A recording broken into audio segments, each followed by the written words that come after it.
खरं तर आज श्रावण मासाचा पहिला दिवस.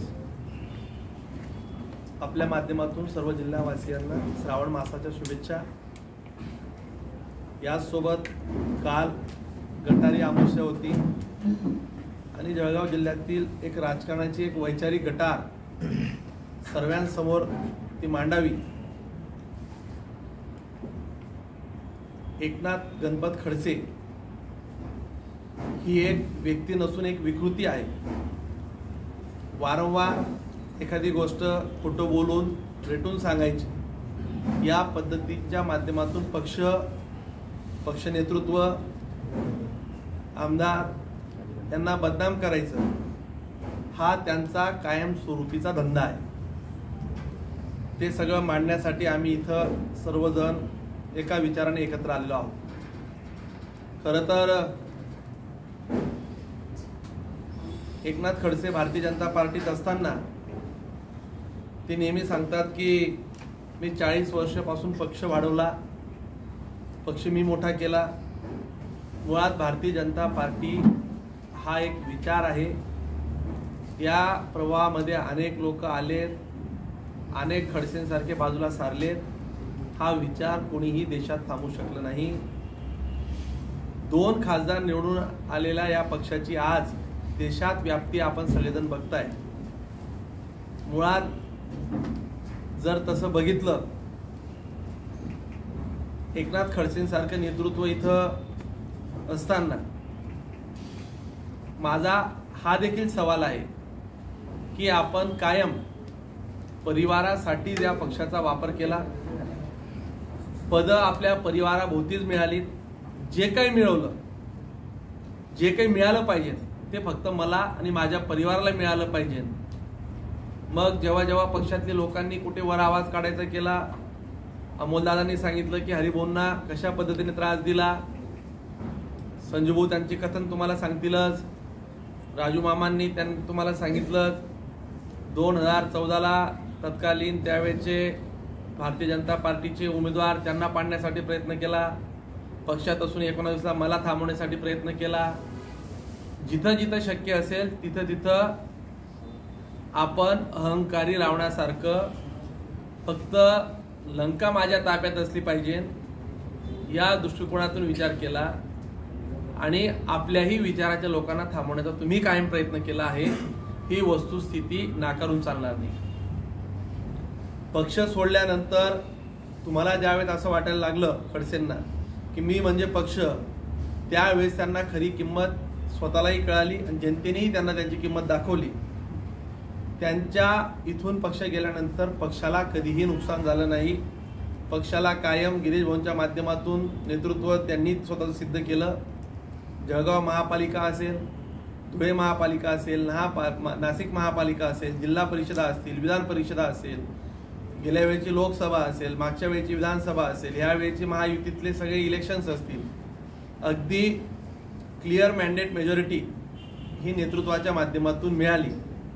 त्यावेळेस खडसेंना हेही कळालं की लोक ही माझ्यासोबत नव्हती, ही लोक ही एका विचारासोबत होती आणि जे त्या पक्षात गेले अगदी त्या पक्षाच्या नेतृत्वालाही त्यांनी फसवलं आणि पुन्हा त्यांनी तेच ज्या पद्धतीने जुन्या पद्धतीने वागत होते त्याच पद्धतीने तिथं वागण्याची सुरुवात केली.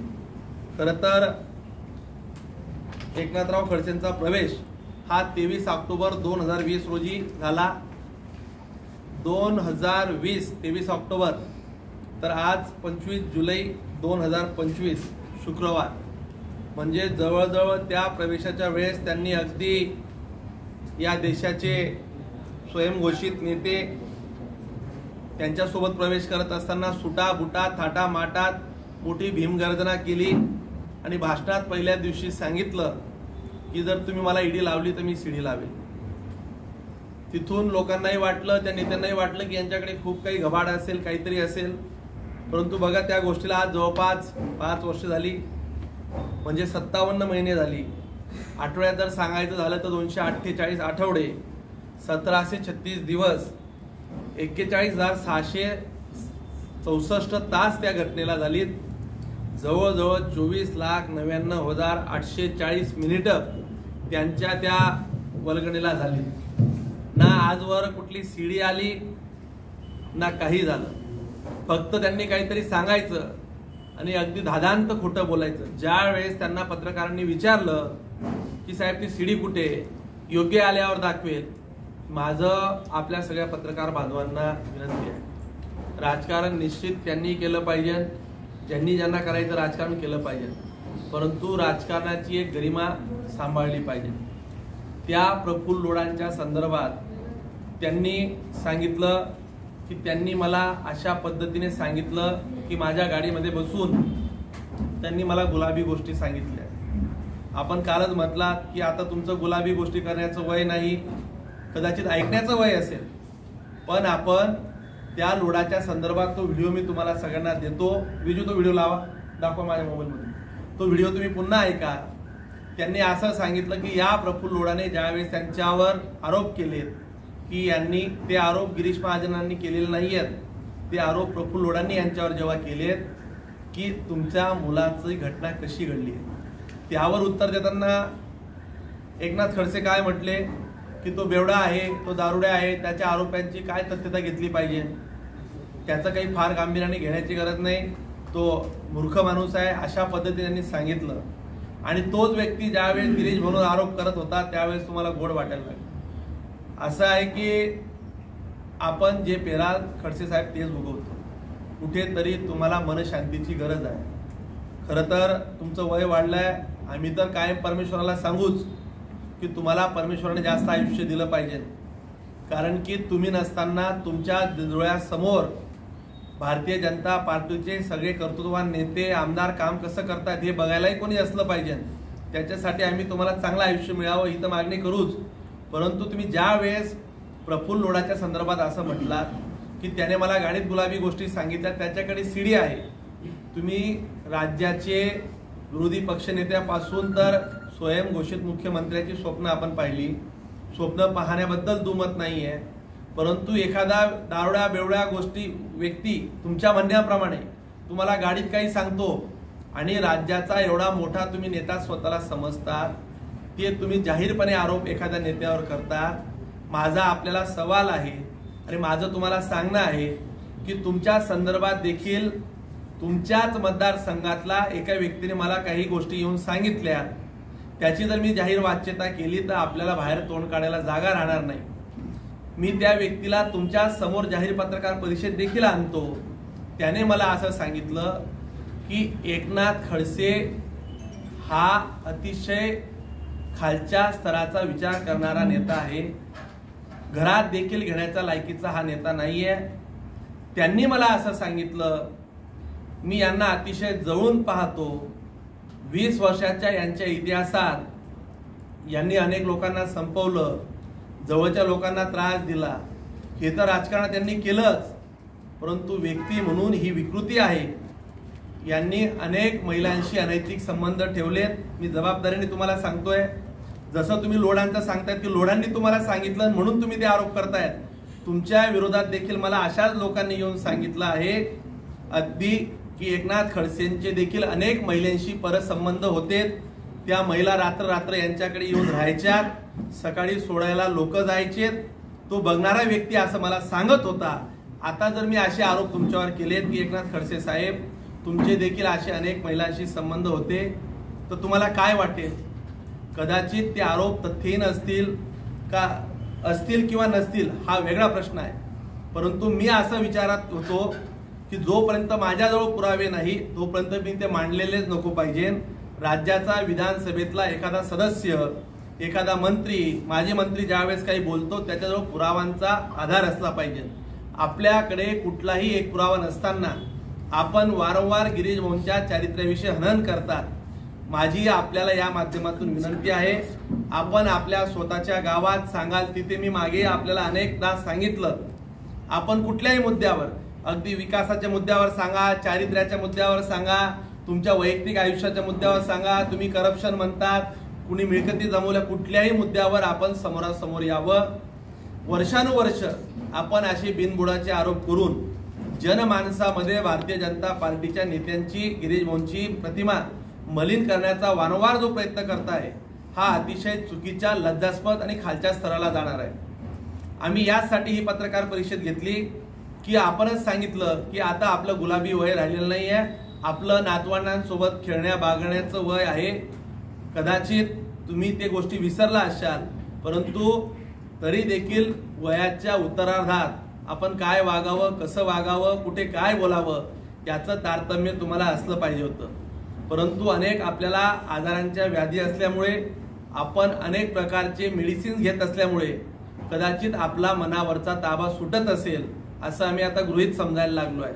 परंतु आपल्याला या माध्यमातून आज शेवटची विनंती आहे, आम्ही जरी वयाने लहान असलो परंतु आम्हाला सुसंस्कृतपणा हा आमच्या परिवाराने शिकवला आहे, आमच्या पार्टीने आम्हाला शिकवला आहे। याच्या पुढे जर आपण वारंवार अशा पद्धतीने चुकीचे वक्तव्य करून, जर चुकीच्या माहिती जर पसरवून पक्षाची जर प्रतिमा खराब करत असाल, नेत्यांची प्रतिमा खराब करत असाल, तर तुम्हाला त्याच्या डबल उत्तर याच्या पुढे मिळेल। तुमचे किस्से, तुम्ही काय लोकांना किस्से सांगता, तुमचे किस्से तुमच्या इथं येऊन, मुक्ताई नगरामध्ये येऊन लोकांनी सगळे किस्से तुमच्याविषयी, तुमच्या परिवाराविषयी सगळ्यांना सगळे किस्से माहिती आहेत। त्याच्यामुळे त्याची बोलायला आम्हाला भाग पाडू नका। जर तुम्ही बिना पुराव्यांच्या आधारे बोलत असाल तर तशाच पद्धतीने बिना पुराव्यांच्या आधारे आम्ही देखील तुमच्या इथं, हा मला असं सांगत होता, त्या माणसाला सोबत घेऊन तिथं आम्ही आता तुमचे किस्से सांगायला सुरुवात करू। माझी या माध्यमातून आपल्याला विनंती आहे, आपल्याला सांगणं आहे, वयाने जरी लहान असलो तरी मी तुम्हाला सांगतो की तुम्ही कुठेतरी सुधरावं आणि आपण जे आरोप करताय त्या आरोपांचे पुरावे द्यावे। तुम्हाला कोणी एवढ्या दिवसापासून थांबवलं? तुम्ही आज 5 वर्षापासून सीडी लावताय। जर तुम्ही तुमच्या आईचं दूध प्यालं असाल, ती सीडी जनतेला दाखवावी। तुमच्याकडे कुठलेही हनी ट्रॅपचे पुरावे असतील तर ते दाखवावे। महाराष्ट्रातल्या कुठल्याही लोकांचे पुरावे असतील तर कोणी असू द्या, काय असेल ते राज्याचे नेते, मुख्यमंत्री, उपमुख्यमंत्री, तिघ पक्ष, कोणाचे नेते असतील, कोणाचे कार्यकर्ते, कोणी अधिकारी असतील, त्यांच्यावर कार्यवाह्या होतील। परंतु या जिल्ह्याची प्रतिमा मलिन करण्याचं काम एकनाथ खडसेंनी थांबवलं पाहिजे। विकासाचं राजकारण केलं पाहिजे। हे वार आरोप प्रत्यारोपामध्ये या जिल्ह्याचं नुकसान व्हायला लागलंय। आपण 1995 ला मंत्री होता, अनेक काळ मुख्यमंत्र्याचा नंतर विरोधी पक्षाचा दर्जा असतो तो आपल्याकडे होता। त्याच्यानंतर आपण 12 खात्यांचे मंत्री राहिलात, सगळी खाती आपल्याकडे होती। आपण कुठेतरी एक आत्मपरीक्षण करावं। 35 वर्ष त्या मुक्ताई नगरच्या पवित्र भूमीने आपल्याला संधी दिली। एका चांगल्या माणसाला त्या माणसांनी नाकारून तुम्ही अनेक वेगळ्या पद्धतीने कृत्या वापरून ज्या पद्धतीने निवडून आलात, 35 वर्षात मुक्ताई नगर आज कुठे आहे?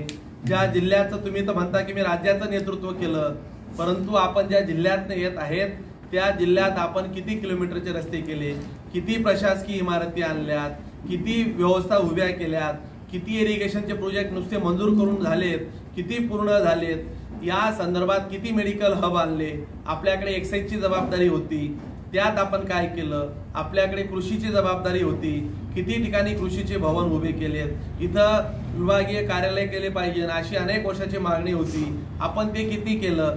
आपण ही वस्तुस्थिती तुलनात्मक जर मांडली, जर तुम्ही सांगितलं की गिरीश महाजनांनी 7 वर्षाच्या काळात 20 करोड रुपये, 200 करोड रुपये, 2000 कोटी रुपये आणले आणि मी 20,000 कोटी रुपये आणले, मी यामध्ये गिरीश महाजन साहेबांपेक्षा सरस आहे, जर असं जर तुम्ही जर आम्हाला कागदोपत्री विकासात्मक जर सिद्ध करून दाखवलं तर पहिला सत्कार हा मंगेश चव्हाण आणि आमचे सगळे सहकारी मी सोबत घेऊन येऊन तुमचा सत्कार करायला मुक्ताई नगर मध्ये येईल। परंतु आपण विकासावर बोललं पाहिजे।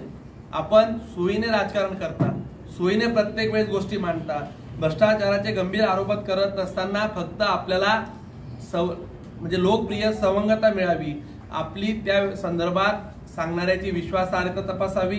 माध्यमांना पण माझी विनंती असेल की असले आरोप जर कोणी करत असेल, जर आता मी तुम्हाला सांगितलं की एकनाथराव खडसेंचं चारित्र्य कसं आहे, तो व्यक्ती कोण आहे, तो सांगणाऱ्याची चारित्र्य तर आपणही तपासलं पाहिजे। मी आज यासाठी सांगितलं की मला हे 10 वर्षापासून त्यांनी सांगितलं की बाबा यांनी असं सांगितलं, त्या मुलांच्या संदर्भात त्यांनी जे आरोप केले, अगदी गिरीश भाऊंच्या परिवारावर जात असताना खरं तर मी गेल्या आता अनेक वर्षापासून आम्ही सगळेजण गिरीश भाऊला पाहतो, कुटुंब वत्सलता त्यांना आम्ही पाहतो की मुली असतील ते म्हणतात की त्यांना मुलगा नाही. खरं तर राजकारणात इतक्या खालच्या पातळीवर जायची वेळ यायला नको होती. तुम्ही त्यांच्या परिवाराविषयी बोलणं आणि तुम्ही ज्यावेळेस असं म्हणतात की त्यांना मुलं नाही म्हणून त्यांच्या मनात खंत आहे, मला तर त्यांच्या मनात कुठली खंत कधी जाणवायचं कारण दिसलंच नाही. अगदी जावई मुलासारखे त्यांना जीव लावतात.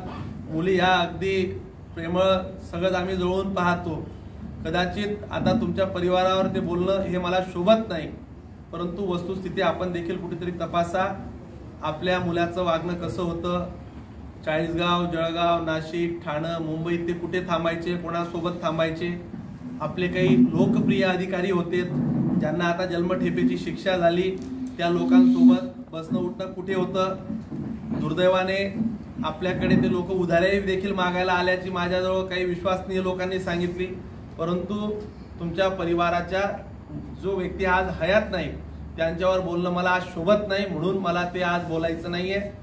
मला तुमच्या परिवारापेक्षा माझा तुम्हालाच सल्ला आहे. तुमच्या परिवाराकडेतलं काय चाललंय, घरातलं काय आहे, आम्हाला तेही त्यातही पडायचं नाहीये.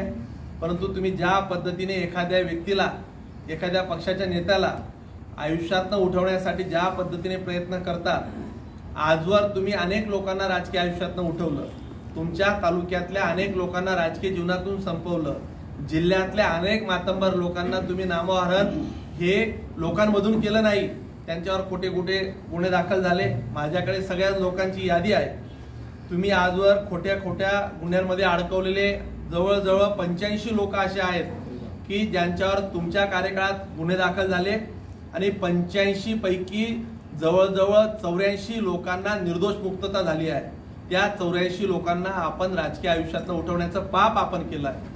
यातले जिल्ह्यातले सुरेशदादांपासून तर अगदी गुलाबराव देवकर असतील, जेटी महाजन असतील, आपण आपल्या कार्यकाळामध्ये ज्यांनी आपल्याला मोठं केलं त्याच कॉलेजमध्ये जाऊन त्याच प्रांगणामध्ये कशा पद्धतीने त्या परिवाराला, चौधरी परिवाराला त्रास दिला हे सर्वश्रुत आहे. परंतु आपण ज्या पद्धतीने आता हे वागता आहेत, ज्या ज्या लोकांना तुम्ही त्रास देता आहेत, दिला आहे, ते लोकांनी त्या काळात सहन करून घेतलं. याच्या पुढे ही सरंजामशाही, हा रावणाचा अहंकारीपणा तुमचा कोणीही सहन करणार नाही. आणि माझी तुम्हाला पुन्हा एकदा सूचना समजा, विनंती समजा, तुम्हाला ज्या भाषेत समजवता येईल त्या भाषेत समजवण्याची आमची ताकद आहे, परंतु आम्ही त्या पद्धतीने वागू इच्छित नाहीये. परंतु जर का तुम्ही वारंवार अशाच पद्धतीने नेत्यांचं, पक्षाचं, आमच्या सर्व आमदारांचं नामोहरण करत असाल तर तुम्हाला तुमचा उत्तर वीट का जवाब पत्थर से मिलेगा. पुराव्यांशिवाय तुम्ही काही बोलू नका. तुम्हाला जाहीर पुन्हा खुलं आव्हान आहे. तुमच्या आईचं दूध प्यालं असाल तर तुम्ही सगळे पुरावे घेऊन या, जनतेसमोर मांडा. जनतेच्या दरबारात जनता त्याचं उत्तर देईल. आपण परस्पर असे आरोप करू नका, एवढीच आपली या माध्यमातून विनंती. आणि येणाऱ्या काळात मी हा एक आपल्याकडनं विश्वास ठेवतो की आपण ही आपल्यातली जी वृत्ती आहे ही वृत्ती कमी करून निवृत्तीच्या काळात तरी आपण जबाबदारीने वागाल, तुमची जबाबदारीचं भान राहील अशी अपेक्षा व्यक्त करतो. परमेश्वर तुम्हाला सद्सद विवेक बुद्धी देईल अशा आशावाद व्यक्त करतो. धन्यवाद.